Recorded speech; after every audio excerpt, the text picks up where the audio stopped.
saya dari program studi teknologi hasil pertanian kelas K. Nah, pada video ini saya akan memaparkan kembali tugas kelompok saya, yaitu proses distribusi biomasa, nutrien budget, dan daur biokimia, serta keterkaitan antar setiap unsur. Yang pertama itu biomasa.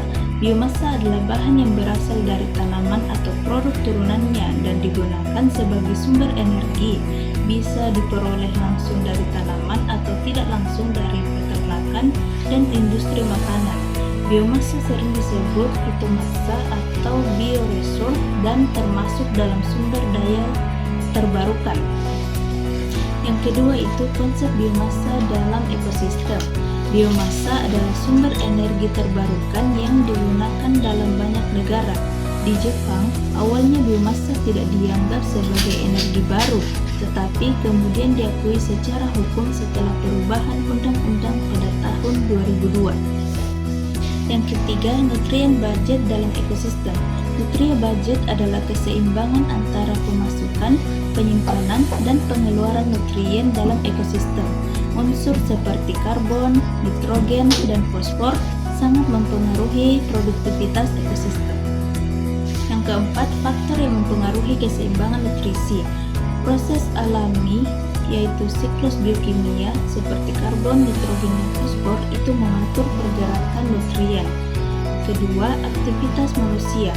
Deforestasi, pertanian, dan polusi biasa mempengaruhi keseimbangan nutrisi. Yang ketiga itu perubahan iklim, seperti curah hujan dan suhu mempengaruhi pelepasan nutrien dari bahan organik.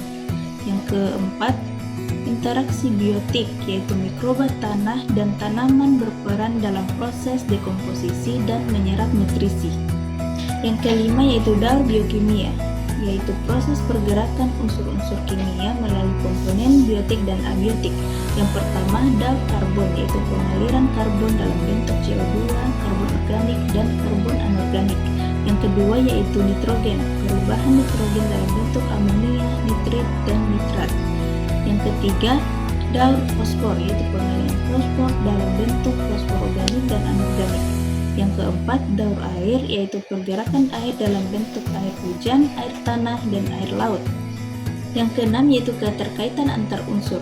Biomasa dipengaruhi oleh nutrien budget. Nutrisi seperti nitrogen dan fosfor meningkatkan produksi biomasa. Biomasa juga mempengaruhi nutrien budget. Degradasi biomasa mengembalikan nutrien ke tanah dan air.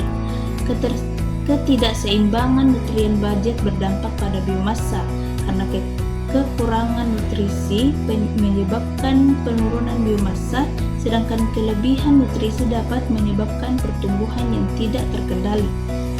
Yang ketujuh yaitu proses distribusi biomasa dalam ekosistem. Ekosistem terdiri dari produsen, konsumen, dan pengurai yang membentuk siklus kehidupan. Yang pertama itu produsen, yaitu organisme berklorofil yang membuat makanannya sendiri melalui fotosintesis.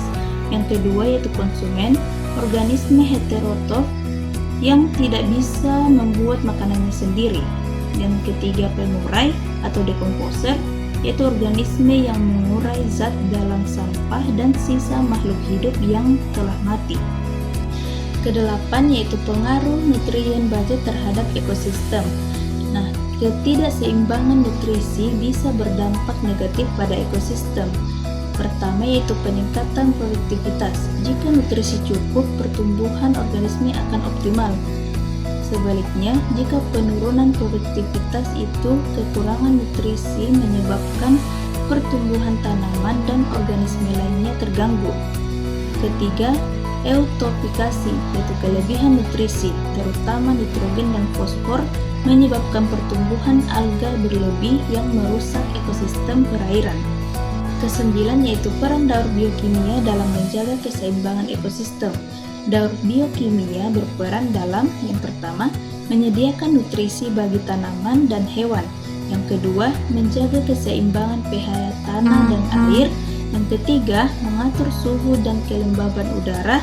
Yang keempat, menjaga keseimbangan populasi makhluk hidup dalam ekosistem. Kesepuluh yaitu keterkaitan antar unsur dalam ekosistem. Hubungan trofik yaitu rantai makanan antar produsen, konsumen, dan dekomposer. Yang kedua, daur biokimia, yaitu siklus karbon, nitrogen, dan fosfor. Interaksi antar spesies seperti kompetisi, predasi, parasitisme, mutualisme, dan komensalisme. Itu dia tadi sedikit penjelasan dari saya untuk mereview kembali materi yang sudah kami presentasikan. Terima kasih sudah menonton. Assalamualaikum warahmatullahi wabarakatuh.